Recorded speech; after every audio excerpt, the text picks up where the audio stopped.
बिना किसी सहारे के 13 साल पहले एक 21 साल का लड़का अपने पिता को खो चुका है। माँ घरेलू महिला है जो फाइनेंशियली इंडिपेंडेंट नहीं है।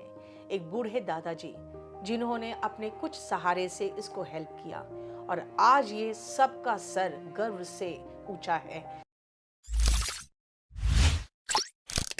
कौन कहता है आसमान में सुराग नहीं होते, एक पत्थर तो तबीयत से उछालो यारो। आज इसका सार्थक एग्जाम्पल हमारे साथ बैठा हुआ है और वो है राहुल कासवान, राइट?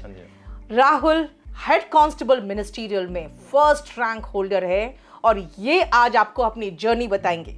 लेकिन आप साथ में इसके फ्रेंड को भी देख रहे हैं, तो मैं बता दूं इसके फ्रेंड का भी बहुत बड़ा हाथ है इसकी कामयाबी में और ये बहुत ही विचित्र सी स्टोरी है। तो ये स्टोरी आप पूरा देखिए। सबसे पहले मैं आती हूँ राहुल, बहुत बहुत मुबारक हो। Thank you. ये बताओ मुझे तैयारी कैसे की है यार?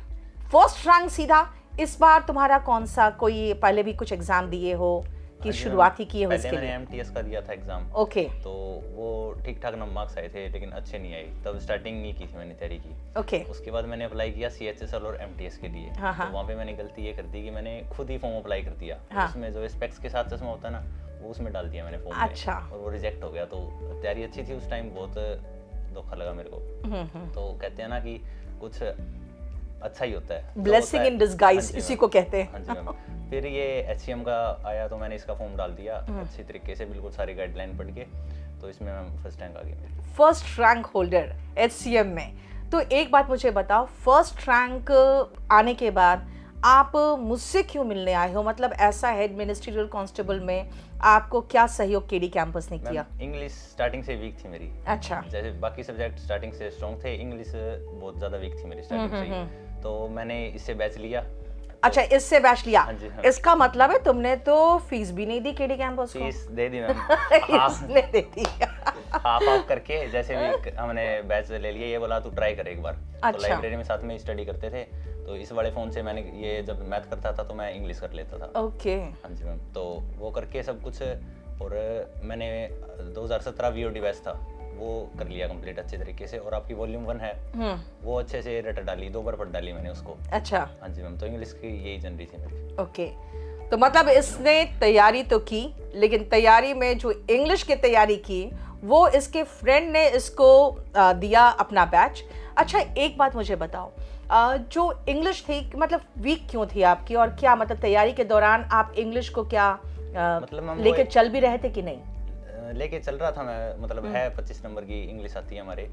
तो लैंग्वेज होती है मैम इंग्लिश, तो वो समझने में थोड़ी डिफिकल्टी आती थी। ओके। हिंदी मीडियम के हो? हाँ जी मैम। ओके, ठीक है। तो वो दिक्कत आती थी समझने में। मतलब कॉन्सेप्ट, जैसे मैथ में तो कॉन्सेप्ट क्लियर कर लेते हैं, इंग्लिश में लैंग्वेज थोड़ी समझने में प्रॉब्लम आती थी स्टार्टिंग से। फिर मैंने वॉल्यूम 1 से रूल्स वगैरह किए, उसके बाद उसकी एक्सरसाइज लगाई तो कॉन्सेप्ट क्लियर होते चले गए। ओके। और जो वीओडी देखा उसमें क्या आपको बेनिफिट मिला? वीओडी में जैसे रूल्स वगैरह जो भी थे वो सारे क्लियर हो गए अच्छे तरीके से। और उसके बाद मॉक टेस्ट लगा लिए और जो वॉल्यूम 1 की एक्सरसाइज है वो कर ली। अच्छा, ये बताओ, ये जो आपने हेड कांस्टेबल मिनिस्ट्रियल का जो आपने फॉर्म भरा, तो इसमें आपके कोई पेरेंट्स, आसपास कोई सहयोग या कुछ आपको कोई इंफॉर्मेशन दिया, कोई आपको हेल्प वो तो किया? अपडेटेड था मैं वैकेंसीज वगैरह से। अच्छा, वैकेंसी से अपडेटेड थे। ओके। फादर क्या करते हैं आपके? फादर एक्सपायर हो चुके हैं मेरे। अच्छा, कब हो गया, कैसे हुआ, क्या? 2010 में एक्सपायर हो चुके थे मैम, वो हार्ट अटैक की वजह से। अच्छा, तो फिर घर में कौन है अर्निंग मेंबर? अर्निंग मेंबर मेरे दादाजी हैं मैम। अच्छा, दादाजी हैं। हाँ जी, उन्होंने मेरी हेल्प की जैसे भी पढ़ाया लिखाया। और मम्मी है मेरी हाउसवाइफ। मम्मी भी हाउसवाइफ हाँ है। जी मैम। तो मतलब परिस्थिति से हार कर कुछ लोग बैठ जाते हैं। बेटा, आप बहाने बनाते हो। अगर आप सोचोगे कि नहीं मेरे दिन खराब चल रहे हैं, मेरी परिस्थिति खराब चल रही है, तो बेटा अगर आपके चारों हाथ पैर सही सलामत है और दिमाग चल रहा है तो अपना रास्ता खुद ढूंढ निकालते हो, चाहे परिस्थिति कितनी भी विपरीत क्यों ना हो। मैं बहुत गर्व के साथ कह सकती हूँ कि इस लड़के ने फीस सीधा मुझे नहीं दिया, लेकिन इसने आज जो मुझे खुशी दी है, मैं उसका बिल्कुल सही मैं कहूँ कि बहुत बहुत अंदर से खुश हूँ कि इसने अपने दोस्त से जो स्कोर्स था उसने बिल्कुल उससे उधार लिया एक तरह से, और इसने कामयाबी का ऐसा झंडा गाड़ा है कि मैं और इसका फ्रेंड दोनों बहुत ही खुश हैं। तो बहुत बहुत मुबारक हो बेटा। Thank you. और स्ट्रैटेजी क्या रखना चाहिए जरा ये बता दो पहले बच्चों को। मैम बच्चे आज के टाइम में जैसे जब से कोरोना आई है उसके बाद में ऑनलाइन हो गया सारा सिस्टम, हाँ ऑफलाइन बहुत ही कम चल रहा है, तो बच्चे डाइवर्ट हो जाते हैं मैम, उधर चले गए यूट्यूब पे। तो वो चीज़ ना करके अगर लिमिटेड सोर्स रखें अपना और उसी को बार बार रिवाइज करें तो वो बहुत अच्छा रहेगा। ओके हाँ, ये चीज़ मैं कहूँगी कि जितने लोग हल्ला मचाते हैं यूट्यूब में, बच्चे अट्रैक्टेड होते हैं, फिर वो कहते हैं हम कुछ नया लेके आ रहे हैं, फिर कहते हैं हम कुछ ऐसे लेके आ रहे हैं। ये सब चीज़ें मुझे लगता है जहाँ तक एज अ टीचर बेटा सिर्फ अपनी कमाई को बढ़ाने का तरीका होता है। सोर्सेस लिमिटेड रखिए और जो पढ़ रहे हैं उसको रिवाइज करिए, पुराने एक्सपीरियंस टीचर से पढ़िए जो आपको वो तरीके से तैयारी कराएगा जो वो जानता है कि हाँ इस तरीके से चेंजेस आते गए हैं एग्जाम में। तो पिछले 10 सालों से जो तैयारी करा रहे हैं उनको पता है कि किस तरह से तैयारी कराते हैं। अच्छा, दूसरी बात है कि आप जैसे मैथ्स, रीजनिंग, जीएस, ये कैसे तैयारी की आपने? ये रीजनिंग तो मैम नॉर्मल सी थी, एक यूट्यूब से कर ली मैंने। अच्छा हाँ, प्लेलिस्ट करके कंप्लीट। और जैसे मैथ थी वो स्टार्टिंग से स्ट्रॉन्ग थी। और जैसे स्टार्टिंग से स्ट्रॉन्ग जो टॉपिक थोड़े वीक रह गए वो यूट्यूब से कर लिया, इधर उधर से कर लिया। मतलब आप पहले टॉपिक देखते थे कौन मेरा टॉपिक वीक हाँ है जी, और उसके बाद यूट्यूब पे जाते थे, यूट्यूब में घूमते नहीं रहते थे ना, जैसे पर्टिकुलर ये टीचर तरीका। ढूंढ लिया कोई, उससे कर लिया जैसे कंप्लीट मैथ, और उसके बाद मॉक टेस्ट लगा लिए, फिर जो कॉन्सेप्ट वीक दिखा उसको फिर से कर लिया सारा। तो मॉक टेस्ट भी इम्पोर्टेंस रखता है? बहुत ज्यादा रखते हैं, बहुत ज्यादा मतलब एक इम्पोर्टेंस टाइप से कहें तो औकात ही मॉक टेस्ट दिखाता है कि तू यहाँ पे स्टैंड कर रहा है। वाह, तो ये बहुत अच्छा इसने बताया है कि आपको आपकी औकात तो मॉक टेस्ट ही दिखाता है कि तू यहाँ पे स्टैंड कर रहा है। Very good. अच्छा, अभी घर में बहुत खुश होंगे सब लोग? बहुत खुश हैं, बहुत खुश है, मम्मी बहुत खुश होगी, हाँ जी, है ना, मेरे दादाजी बहुत दादाजी खुश बहुत होंगे। खुश हैं। ओके, तो आपको लग रहा है कि आपने उनको कुछ रिटर्न गिफ्ट दिया है ना? हाँ जी मैम, बिल्कुल। हाँ। अच्छा, नाम क्या आपका? जतिन मैम। जतिन, आप राहुल के दोस्त हो? Yes ma'am. तो क्या आपके सहयोग कैसा रहा है इसको और आपने क्या किया ऐसा? मैम जैसे मैं राहुल से मिला, हम लाइब्रेरी में साथ में रहे, तो राहुल ने बताया भाई ऐसे ऐसे मैं तैयारी कर रहा हूँ। मैं भी मैम सीजीएल की तैयारी कर रहा हूँ, जैसे मेरा भी ग्रेजुएशन में फाइनल ईयर है, इसके बाद मैं सीजीएल दूंगा। आपका अच्छा। बहुत पुराना स्टूडेंट हूँ मैं। अच्छा। मतलब इंग्लिश में मैम जैसे है मेरे कुछ फ्रेंड जो एसओ वगैरह लगे हैं, तो उन्होंने कहा कि भाई देखो इंग्लिश करनी है तो एक अच्छा स्टैंडर्ड टीचर से करो। तो उन्होंने सजेस्ट किया मैम आपका नाम, तो मैंने आपकी बैच लिया था वीओडी। पहले तो मैम स्पेशल बैच लिया मैंने, फिर आप एक दिन छोड़ के एक दिन क्लासेस लेते हो, उसका पता चला तो टाइम कम था मैम हमारे पास। फिर उसको वीओडी में कन्वर्ट करा लिया मैम हमने फोन करके, उन्होंने साथ में ही कर दिया वीओडी में। तो फिर मैं वहाँ पे क्लासेस लगाई मैम आपकी। फिर जैसे मैं तो सिलेक्टेड था पहले से ही। किस चीज में select? Irrigation department. Irrigation department में क्या हो? इरिगेशन डिपार्टमेंट में फील्ड में जॉब है मैम मेरी। अच्छा, वाह। Yes ma'am. तो फिर आपकी भी गवर्नमेंट जॉब लगी हुई है? Yes ma'am. Wow, okay. तो बहुत सही गाइडेंस, जो सेलेक्टेड कैंडिडेट्स होते हैं बहुत सही गाइड कर देते हैं किसी को भी। हाँ मैम, मैंने इसको इसीलिए रोका कि भाई एक एक्सपीरियंस से सीखे, तो कि भाई गलत टीचर के पास पढ़ ले और फिर वो टाइम निकल जाए मैम। टाइम पैसा इंपॉर्टेंस बात में नहीं लगता है कि मेरा 1 साल बर्बाद हो गया। यस ये मैम। तो मैं समझ सकती हूँ। हाँ जी। बहुत सारे बच्चे कहते हैं नहीं मैम फीस ज्यादा है या फीस कम है। मैं कहती हूँ भाई टाइम सबसे इम्पोर्टेंट है। बिल्कुल मैम। आपको बाद में महसूस होगा जब आप साल खराब करके मेरे पास आओगे तो। बिल्कुल मैम। अच्छा, दूसरी बात है आप इरिगेशन डिपार्टमेंट में हो और आप इसको तैयारी आपने करवाई इसको। Yes ma'am. तो ये तैयारी खुद कैसे कर रहा था जो आपकी गाइडेंस की जरूरत पड़ी इससे? मैम ये तो छोड़ के चल रहा था इंग्लिश। अच्छा, इंग्लिश छोड़ के चल रहा था, यानी 100 में ये सिर्फ 75 की तैयारी कर रहा था। हाँ। ओके, तो तो फिर मतलब जो डर था ना इसका, हाँ। फिर मैंने इसको बोला कि एक बार तू मेरे साथ पढ़, साथ में क्लास लगाते हैं, क्या दिक्कत है, हाँ। एक बार तू पढ़ के देख। हाँ। जब तक कोई ट्राई नहीं करेगा तब तक कैसे मैम फेस सही करेगा बात है, प्रॉब्लम को। फिर हमने साथ में मतलब दिन में जैसे हमने एक बार मैथ की प्रैक्टिस की और फिर मतलब ज्यादातर टाइम इंग्लिश को दिया क्योंकि मैं 25 मार्क्स का पेपर था। मैथ 20 मार्क्स का था तो और इंग्लिश 25। इंग्लिश की मैम आज भी देखो सीजीएल में भी इम्पोर्टेंस ज्यादा है। हाँ, हाँ। तो इंग्लिश की थोड़ा टाइम दिया मैम, क्योंकि लैंग्वेज है, टाइम लेती है। कॉन्सेप्ट क्लियर हुए और फिर प्रैक्टिस मेरे पास वीओडी थी, वो क्लास नोट्स थे और इसके पास वॉल्यूम 1 थी मैम।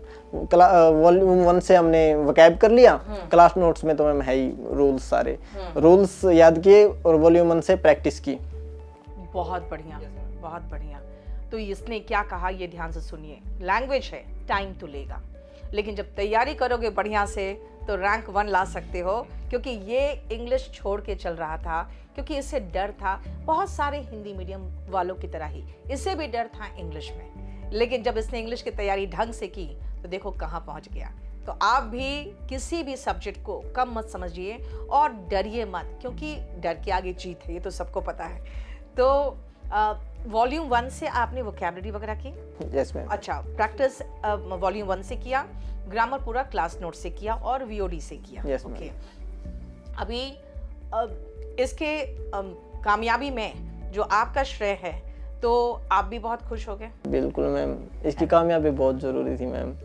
बहुत ज़रूरी थी, सही बात है। तो कभी कभी घर की परिस्थिति भी ये बताती है कि आपकी कामयाबी बहुत ज़रूरी है और उसके लिए आपको बहुत ही मेहनत करना पड़ेगा, क्योंकि बहुत सारे लोग होते हैं जिनको विरासत में बहुत कुछ मिला होता है, लेकिन बहुत सारे लोग होते हैं जिनको विरासत में सिर्फ और सिर्फ एक ज़िंदगी मिली है और उसी को वो बस ऐसा बना ले कि आगे आने वाले जो जनरेशन है उनको कम से कम एक सहारा और एक बढ़िया सहारा मिले। तो एटलीस्ट अब तो आपकी लाइफ सेट बिल्कुल है ना? कितनी एज है तुम्हारी? 21 के उम्र में लाइफ सेट हो गया। अब आगे क्या इरादा है तुम्हारा? अभी सीजीएल की तैयारी करनी है, कंटिन्यू सीजीएल की तैयारी करनी है। तो मुझे लगता है सीजीएल की तैयारी तो ऑलमोस्ट 70% तो हो ही चुका है इसका। अब 30% मैं इसलिए बोल रही हूँ नहीं क्योंकि अब इसको मॉक देना पड़ेगा, है ना? तो थोड़ा सा मैथ्स में भी एक्स्ट्रा आपको एडवांस मैथ्स वगैरह पढ़ना पड़ेगा, है ना? जीएस थोड़ा सा और करना पड़ेगा, लेकिन तैयारी ऑलमोस्ट सारे एग्जाम्स जितने हैं ऑब्जेक्टिव सब में वही होता है, English, reasoning, maths and general studies. अगर आप एक बार तैयारी कर ले तो आप नीचे से लेकर ऊपर तक सारे एग्जाम्स दे सकते हो एंड टॉप मोस्ट एग्जाम तो सीजीएल है ही। तो मैं चाहती हूँ अगले साल तुम दोनों का इंटरव्यू फिर से मैं लूँ, बिल्कुल, ठीक है? और इस बार दोनों का इंटरव्यू जो होगा वो बहुत बढ़िया तरीके से ये लोग टॉप मोस्ट रैंक लेके आएंगे और सीजीएल क्या, है ना? तो चलो, ऑल द बेस्ट और थैंक यू फॉर कमिंग। बहुत अच्छा लगता है जब कोई बच्चा कामयाब होकर हमारे पास आता है और खासकर जब रैंक 1 आता है तो वो इतने बच्चों को प्रोत्साहित करता है बिना किसी सहारे के। 13 साल पहले एक 21 साल का लड़का अपने पिता को खो चुका है। माँ घरेलू महिला है जो फाइनेंशियली इंडिपेंडेंट नहीं है। एक बूढ़े दादाजी जिन्होंने अपने कुछ सहारे से इसको हेल्प किया और आज ये सबका सर गर्व से ऊंचा है।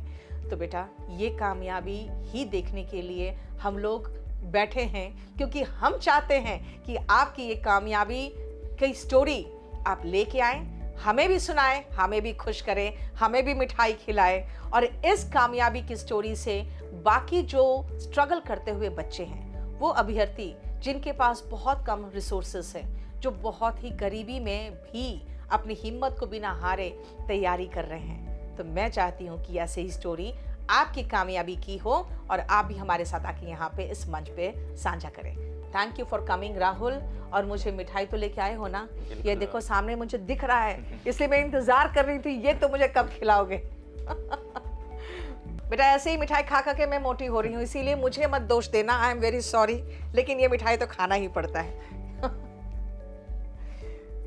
तुम भी इधर आओ, इसका मिठाई का हकदार तुम भी हो। मैं बस इतना लूंगी बेटा, वरना मेरा जिम वाला मुझे मारेगा। Thank you so much for coming बेटा, खुश रहो और एकदम कामयाबी के साथ फिर से अगली बार इंटरव्यू देने आओ। बिल्कुल, थैंक यू। Thank you.